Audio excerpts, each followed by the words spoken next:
Welcome to America's Transportation Experience, the AACA Museum in iconic Hershey, Pennsylvania. Today, we're going to take a look at some unique cars in automotive history. Well, there's your problem right there, guys. We're missing almost all of our ignition components. We're going to have to walk from here. So join us for another lesson on the road.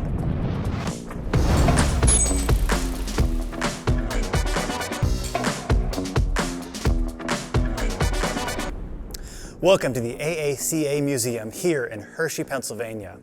Today we're looking at a 1965 Pontiac GTO. GTO is an acronym that loosely translated from Italian means a sports car that you can drive on the street. Every GTO came from the factory with a V8 engine, and the top spec trim came with a 389 cubic inch engine that put out 360 horsepower. This 1965 GTO features a slightly longer body and the classic vertically stacked headlights. Overall, the Pontiac GTO was the first car to prove that Americans loved two-door, rear-wheel cars with plenty of horsepower, aka the muscle car. In 1954, the Plymouth Belvedere replaced the Cranbrook as its top-line Plymouth model. This car features the legendary Chrysler flathead six-cylinder engine. This engine's got side-mounted valves and, as you can imagine, a flat head. When maintained properly, this vehicle will run smoothly and at lower temperatures. This engine design was optimal for longevity, however, it did limit the engine to lower horsepower. Different versions of the Chrysler flathead six-cylinder engine were manufactured from 1924 until 1964. These engines could be found in cars, trucks, tractors, and factories. Personally, I own a car very similar to this, and I can tell you the driving experience is like stepping back in time. There are no driver's assistance technology like you find in modern cars. Every turn, brake, and acceleration has to be carefully thought out. But if you get it right, you get a great experience of man and machine working together. Buick is the oldest car manufacturer still operating in America. In 1911, Buick introduced its Model 26 Roadster, which you see beside me. It featured a four-cylinder engine with a displacement of about 201 cubic inches and a 3-speed transmission. Most Model 26s were painted battleship gray and had wooden wheels. But these Buicks also had some luxury items, like a 4-spoke steering wheel, leather interior, and even a speedometer. And if you had one of these in 1911, you were riding in luxury. Arguably, one of the most important inventions in all of transportation is the 4-stroke engine. And here at the AACA Museum, they have a cutaway to show you exactly how an engine works. Basically, you could think of every gasoline engine as a big air pump. It takes air in, explodes fuel and air, and drives exhaust out. Most of us, if we think about a piston, only assume that the piston goes up and down. And that is kind of true, except every stroke of the piston, up or down, has a specific job. And in a 4-stroke engine, there are 4 jobs. There's intake, compression, ignition, often called a power stroke, and exhaust stroke. Those are the 4 strokes of a 4-stroke engine. This engine is really unique. If you take a close look at it, there are no valves to let air and fuel in and then let exhaust out. Instead, each cylinder has a sleeve with a slot cut in it. Those slots act as valves, allowing again air and fuel in and then exhaust out. As you can imagine, this unique design didn't last very long, but it is pretty cool. The Pacer was AMC's compact vehicle, which was produced from 1975 to 1980. It was also made in Mexico from 1976 to 1989. In 1975, this vehicle would have set you back about $3,599.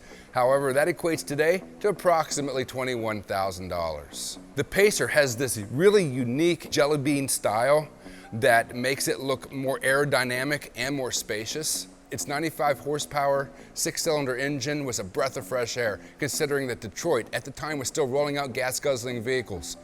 In its first year, AMC sold over 100,000 Pacers. Sadly, that success did not last. This 1897 Aldrich auto buggy beside me showcases American engineering at the turn of the 20th century. Richard Aldrich was an engineer at the American Steel and Wire Company in Worcester, Massachusetts. He conceived, designed, and built this one-of-a-kind 475-pound buggy and drove it on the local streets of Millville. It features a 1-cylinder engine and a unique chain drive for the rear wheels.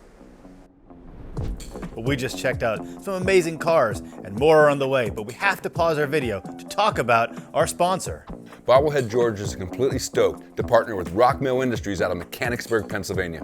Rockmill is where we get our hats, shirts, and t-shirts, and we're here with the man himself, the owner of Rockmill. Hey everybody, Logan Summy with Rockmill Industries. We do screen printing and embroidery of all different kinds. Go to the website now, rockmillinc.com with a K, enter discount code Bobblehead at checkout and receive a 5% discount. Or you can go to bobbleheadgeorge.org and click on our merch store. And now, back to the cars. In the 1950s and 60s, the gas station played a huge role in the lives of the American traveling public. Attendants would wear crisp uniforms like this one. They would check your oil, pump your gas, clean your windshield, and they offered all kinds of amenities like bathrooms, snacks, and even automotive services. Basically, it was a one-stop shop while you were on the road. Oh, got a customer. Well, I rang the bell. Where's the service? Service is terrible here anyway. So, gas stations like the one depicted here often had a sort of hose laying on the ground, and when you rolled over the hose with your car tires, a bell would ding, telling the attendant inside that you were ready for gas or some type of automotive service. I can tell you personally, in the town that I grew up in, there was such a service station with a bell, and every time I rode my bike by it, I made a point to ride my bike tires over the bell just to hear it ding. And I'm sure the attendants at that station loved that. Nah, probably not. And if you had a similar experience growing up, comment below. Over the last 100 years, there have been 100 car companies that have come and gone, but few are as famous as the Tucker. Introduced in 1947, the Tucker 48 promised to innovate safety and style. It had a padded dashboard, it had glass that would break away from the driver whenever there was a crash, and it had a steering column that would break upon impact so that the column itself wouldn't impale the driver. The Tucker also had a safety space built under the dashboard and a third headlight that would pivot left and right with the steering wheel. Although it's arguable whether or not these features made the car safer, one thing's for sure. The cars of this era could be dangerous and lack many safety features. The Tucker sought to shed some light on these issues. Like every other automotive manufacturer, Tucker had to design and test pretty much everything they made. And on display here is an experimental chassis and engine. The engine is pretty interesting. It was the originally intended engine for the Tucker. It's a 589 cubic inch horizontally opposed engine with 6 cylinders and an aluminum block. It was wildly complicated and in the end proved too complicated to put into the car. They chose for a more conventional, still 6-cylinder and horizontally opposed engine that put out about 166 horsepower, and they mated that to an already existing transmission from Accord. Despite challenges from other automakers and the government, Tucker was only able to produce about 51 cars. Nonetheless, Tucker is a symbol of American innovation and forward thinking. All right, so before I start talking about this car, I know a lot of you car enthusiasts are going to want to hear a few words, so here they are. Smoking the Bandit and Thunder Chicken. Whoa, whoa, whoa. We got a long way to go and a short time to get there, so maybe we should just keep going here. All right, I got it. So, Pontiac's Firebird was intended to be a direct competitor to the Ford Mustang and the Mercury Cougar. It prominently features the Firebird on the hood. And when you rolled up in this vehicle, there was no doubt about it, you rolled up in a Firebird. Interestingly, the large decal almost didn't happen. There were some people at Pontiac that thought the emblem should be more modest. However, once they saw how good the bird looked, the Firebird's place in automotive history was set. Valentine diners played an important part in American history. These prefabricated diners gained popularity in the early 20th century to the mid-20th century. They had stainless steel exteriors, they had vibrant colors inside, and they offered a cozy dining experience for customers like me. In the span of 36 years, 2,200 Valentine diners were sold across the United States, serving as popular roadside attractions and meeting places for locals. Customers had a range of diners to choose from, ranging from small and cozy to larger diners with more seating.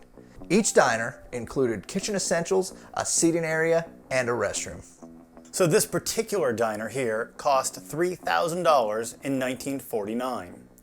This was the base model. It had 8 seats, but there were more expensive 10 and 12 seat models available. This is a good entry for any entrepreneur looking to get into the food service industry. Unfortunately, the popularity of diners like this waned with the introduction of fast food joints like McDonald's and Burger King. But for those who remember eating at a diner like this, these types of places will hold a special place in their hearts.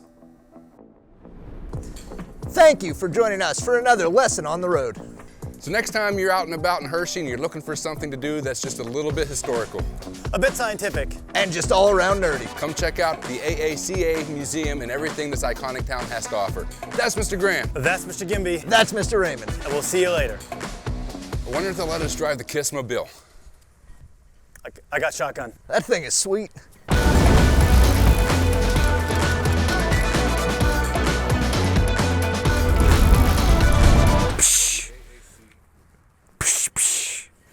So is Check.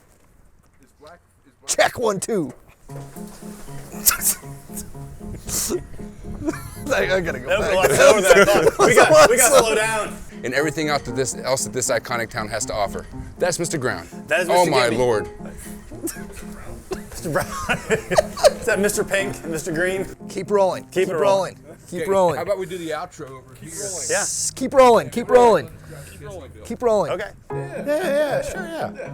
I'm trying to match Gimbi. That's what I'm trying to do. I'm trying to match Eric, you know? My head's too big. And a 3-speed. I almost had it. It was almost one take. I blew it. This 1897 Aldrich Auto, but oh my God, I blew it. I blew it. Give me garbage. I got it. Oh. Who put that there? Over the last 100 years, many car companies have come and gone. This one's tough for me. Well, you can change it just because it. No, I'm just dumb. We could probably slap something together with that. I'm thinking, right? Yeah.